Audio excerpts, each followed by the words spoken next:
सरकार संरक्षक होती है एक नागरिक की, बिल्किस बानो के ऊपर ही छोड़ दिया कि तुम 22 साल से दौड़ रही हो और दौड़ो, हर दरवाजा खटखटाओ तभी मिलेगा इंसाफ। क्या हमारी व्यवस्था ये कह रही है? देखिए, कानूनी प्रक्रिया जो है वो प्रक्रिया रूल्स के हिसाब से चलती है, जैसा कानून में तोड़ा मरोड़ा भी जा सकता है। आप सुनने नहीं देते हो, गड़बड़ हो जाता है, वो तो फिर समझ नहीं। शुरू करते हैं बिना किसी डेडिकेशन के।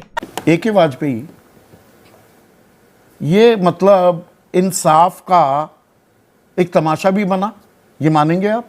आज सुप्रीम कोर्ट के फैसले के बाद क्या ये कह पाएंगे? नहीं, तमाशा कैसे बनाएगी? तो मतलब करेक्शन होता है, एरर्स होती हैं, इसीलिए 3 टायर सिस्टम बना हुआ है। डिस्ट्रिक्ट कोर्ट है, हाई कोर्ट है, सुप्रीम कोर्ट है। किस लिए बना है? कि अगर नीचे कोई किसी कारण से गलती हो गई वो ऊपर की कोर्ट ठीक कर दे, हाई कोर्ट में कोई गलती हो गई सुप्रीम कोर्ट ठीक कर दे। और ये पहली जिम्मेदारी है, अगर पुनर्विचार याचिका दाखिल करनी थी वो गुजरात सरकार को करनी चाहिए थी।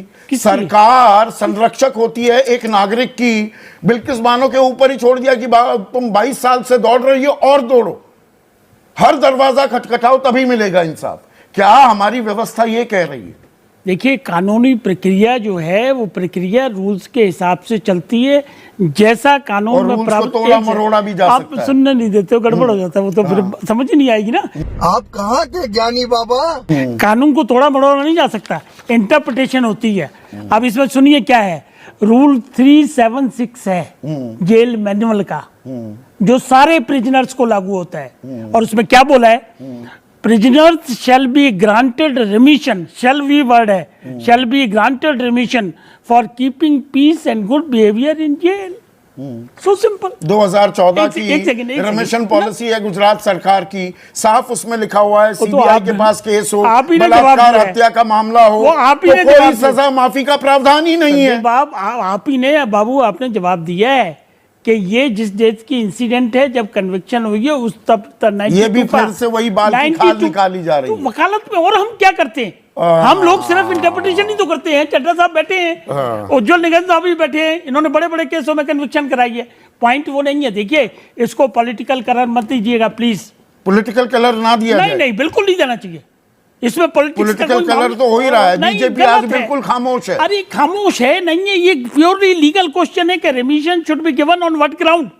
प्लीज। देख रहा है विनोद, अंग्रेजी बोल बोल के कैसे बात को घुमाया जाता है। दूसरा जो सीरियस मामला है वो ये है कि एक राधे श्याम जो मुलजिम है इसमें, उसने रिप्रेजेंट किया सुप्रीम कोर्ट को and he has taken a direction.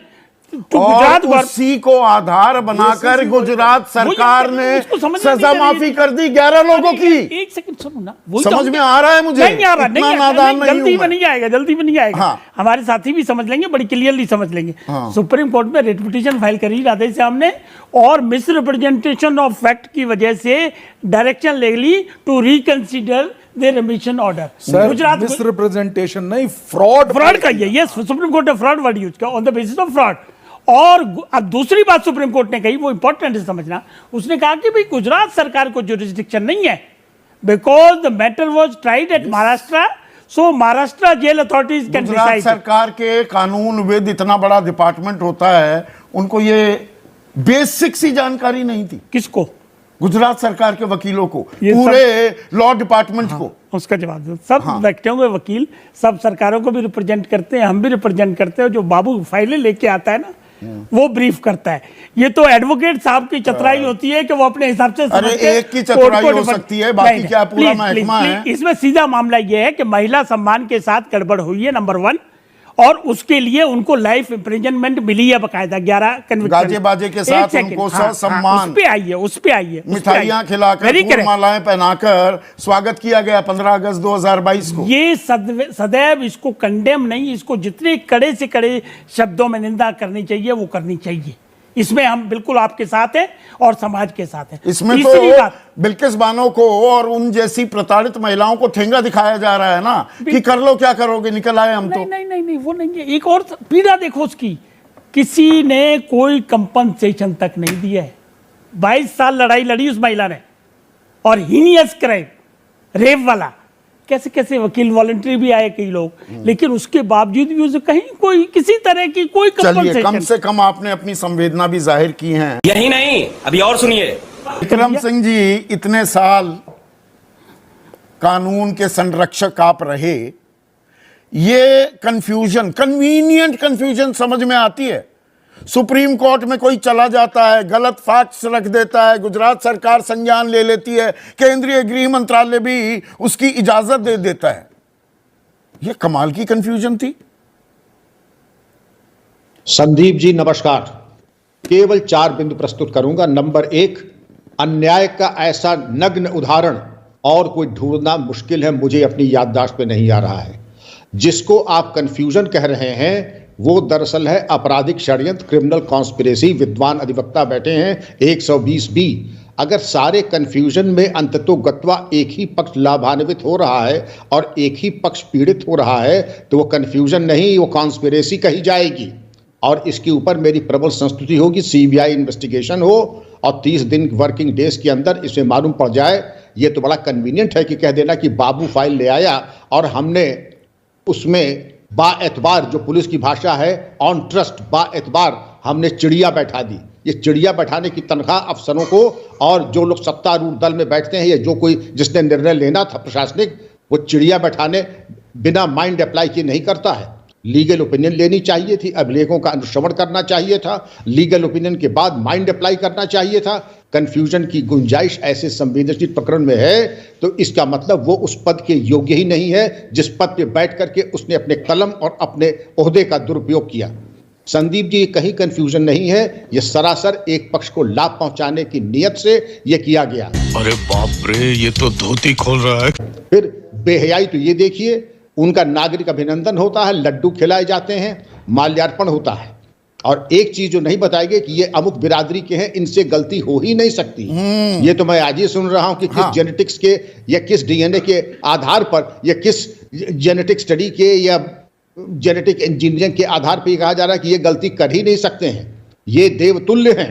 वाह भाई वाह, ऐसा जघन्य अपराध और उसमें रेमिशन। इसके ऊपर तो संदीप जी ऐसे लोगों को तो जो कड़ी से कड़ी सजा होनी चाहिए। आज अच्छा है कि गैंग रेप के मुलजिमों को 20 साल की सजा या फांसी तक की सजा का प्राविधान भारतीय न्याय संहिता में प्रस्तावित है। लेकिन मैं उम्मीद करता हूं कि इसमें जो त्रुटि हुई है, जो प्रशासनिक अधिकारी जिन्होंने तथाकथित कंफ्यूजन के रहते एक पक्ष को लाभ पहुंचाया है, उनके ऊपर भी सजा होनी चाहिए, दंड निर्धारित होना चाहिए और दोष निर्धारित होना चाहिए। इस तरीके से संदीप जी शासन प्रशासन नहीं चल सकता है। और दोबारा अभिवादन अभिनंदन सुप्रीम कोर्ट का कि कम से कम उसने न्याय दिया है।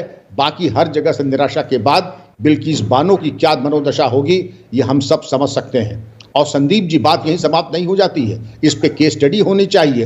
किस तरीके से एक राय होकर के, जिसको कहते हैं एक राय होकर के, क्रिमिनल कॉन्स्पिरेसी करते हुए उन्होंने एक पक्ष की मदद करने की नियत से ये इस तरीके की ये कार्रवाई की है। मैं चाहूंगा संजय चड्ढा जी अपना अभिमत इस पे जरूर प्रस्तुत करें। आपने संजय चड्ढा जी को मौका नहीं दिया है, लेकिन ये आपराधिक षड्यंत्र है और इसके ऊपर कठोरतम कार्रवाई होनी ही चाहिए। शाबाश बेटा, बहुत बढ़िया मुन्ना। संदीप जी, ये पहला मामला है कि सुप्रीम कोर्ट को बीच में आना पड़ा। मणिपुर में पुलिस थाने से घसीटकर आदिवासी महिलाओं को सामूहिक बलात्कार हुआ। डबल इंजन की सरकार खामोश रही। सुप्रीम कोर्ट को फटकार लगाकर कहना पड़ा कार्रवाई करो, नहीं तो मैं हस्तक्षेप करूंगा। पहला मामला। आ जाइए हरियाणा में। ब्रजभूषण शरण भाजपा का सांसद, गंभीर यौन उत्पीड़न के आरोपों में चार्जशीट है। किसके कहने पर FIR हुई? सुप्रीम कोर्ट के कहने पर FIR हुई। आज भी ब्रजभूषण शरण की गिरफ्तारी नहीं है। आ जाइए BHU में। प्रधानमंत्री जी वहां से, उनका निर्वाचन क्षेत्र है वाराणसी, उत्तर प्रदेश। डबल इंजन की सरकार IIT की छात्रा के साथ सामूहिक बलात्कार करने वालों को राजनीति नहीं करूंगी। कौन बचा रहा था? 2 महीने तक बचाया ही नहीं। मध्य प्रदेश में उनसे बलात्कारियों से प्रचार कराते रहे, मामले को दबाते रहे, क्योंकि राजस्थान में महिला सुरक्षा के ऊपर वोट मांग रहे थे प्रधानमंत्री।